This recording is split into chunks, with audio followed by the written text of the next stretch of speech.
Vous êtes pile dans les temps. C'est bon. Ah. On a le temps, on a le temps pour quelques questions. Alors David, je crois qu'il y a une question qui a été posée, qui était sur effectivement dans la définition de la politique d'achat responsable.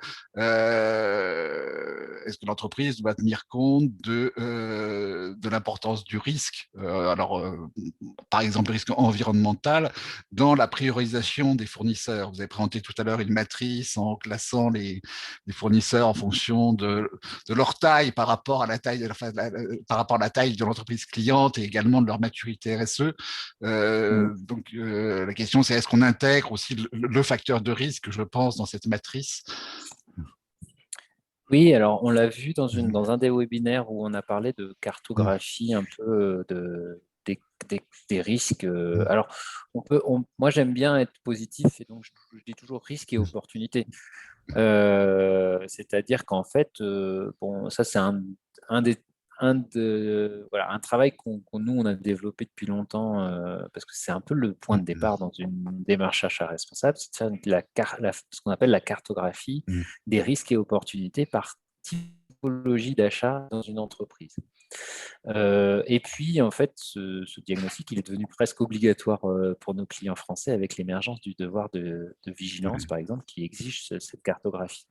Ce qui est important, c'est de dire, OK, donc on a un certain nombre de critères environnementaux, sociaux, par catégorie. Nous, on a des ingénieurs éco-conception, par exemple, dans l'équipe qui sont capables d'évaluer aussi par catégorie s'il y a une catégorie plus ou moins risquée du point de vue impact environnemental, si je prends cet exemple-là.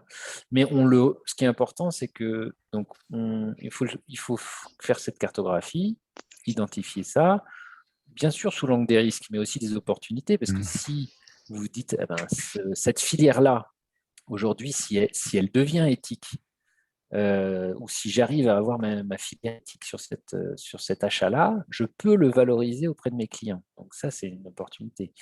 Et puis, toujours dans cette cartographie, on met les critères d'influence, de dialogue, d'écoute entre le client et le fournisseur.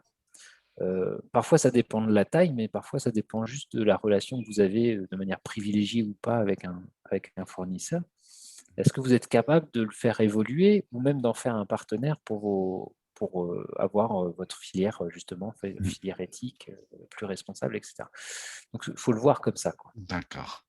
D'accord, merci. Je trouve que c'est très intéressant parce que les entreprises, moi, que je côtoie au quotidien, qui sont des PME, donc des futurs acheteurs responsables, puisque en dehors de la loi sur le devoir de vigilance, on sait qu'on attend en Europe des règles qui devraient durcir ou étendre la notion de devoir de vigilance, avec notamment la prise en compte au plus haut niveau, enfin au dernier niveau de la chaîne de distribution, de l'intégralité de la chaîne d'approvisionnement. Enfin, ça fait partie des possibilités largement poussées par les ONG et les lobbyistes sur l'évolution de ce que serait une directive devoir de vigilance européen. Donc, des tas de PME qui fournissent la grande distribution et qui fournissent la grande distribution pas seulement française mais européenne vont se retrouver amenés à s'interroger sur les risques RSE tout au long de leur chaîne d'approvisionnement. Alors, c'est vrai que ces entreprises, je pense qu'elles correspondent au cas que vous décriviez, c'est que ce sont des petites ou moyennes entreprises. Elles achètent énormément de matières premières variées en quantité réduite. Et elles sont confrontées à des importateurs. Alors, certains sont des sociétés spécialisées qui ont mis en place des démarches RSE qu'ils peuvent effectivement présenter à leurs clients, et ce qui apporte des garanties et une expertise que n'a pas la PME cliente. D'autres passent par des circuits complexes qui sont toutes les chaînes de traders, d'agents. Et dans ce cas-là, souvent, ils sont confrontés à des problématiques où le fournisseur ne s'intéresse pas particulièrement à la RSE puisqu'il est peu exposé, il n'a pas de marque, c'est simplement un négociant. Donc, sa réputation est faiblement exposée s'il y a des soucis. Et souvent, il se heurte à un mur. Donc là, je comprends bien déjà la première étape, c'est de les challenger, de voir s'ils y connaissent quelque chose. Oui, ce serait aller dans ce sens-là. Oui, mais non, mais c'est pour ça que c'est important qu'on essaye de spécifier les achats responsables par rapport à chaque entreprise. J'ai pris beaucoup les PME parce que ben, voilà, dans nos pays africains, on a un tissu économique non seulement de PME qui n'ont pas les ressources forcément pour aller voir ce que chacun de leurs fournisseurs fait, mais non seulement dans un marché qui aujourd'hui n'est pas offreur de solutions. Forcément, bien sûr qu'il y a des entreprises engagées qui déjà offrent des solutions écologiques et socialement responsables, mais aujourd'hui elles sont marginales en termes d'offres. Donc si en plus, un, j'ai pas les ressources en interne pour faire cette recherche-là, et deux, il y en a pas beaucoup, ça complique évidemment les choses. Ce qu'il faut voir, c'est que l'historique des achats responsables, comme pour la RSE, est né beaucoup des grands groupes. Et les grands groupes, c'est des grosses machines, elles aiment bien la gestion des risques, elles aiment bien les grosses campagnes d'audit, d'évaluation. C'est là-dessus qu'une solution comme EcoVadis a émergé, par exemple, qui est une solution de questionnaire en ligne qui marche très bien et qui fait du bon travail à son échelle, c'est-à-dire qu'il faut bien savoir l'utiliser pour qu'on l'utilise, ça c'est toujours la question. Donc on a des questionnaires en ligne, etc. Il y a deux solutions. J'ai vu une question qui m'amusait, Oui. qui m'interpelle toujours et qui est intéressante de Youssef. Quelle est votre pire expérience en matière d'achat responsable? L'expérience la plus frustrante, c'est quand on est dans la pure conformité et où les acheteurs se transforment en juste administrateurs d'un espèce de schmilblick d'évaluation, voilà, alors, c'est un peu le reproche que j'aurais à, à faire à certaines grosses entreprises, à certaines solutions où on est dans la compliance, c'est que parfois on a des fournisseurs, et j'avoue que nous on en accompagne, hein, des fournisseurs qui répondent à des questionnaires, et alors parfois c'est un bon stimuli pour faire bien les choses, et parfois c'est du bachotage, hein.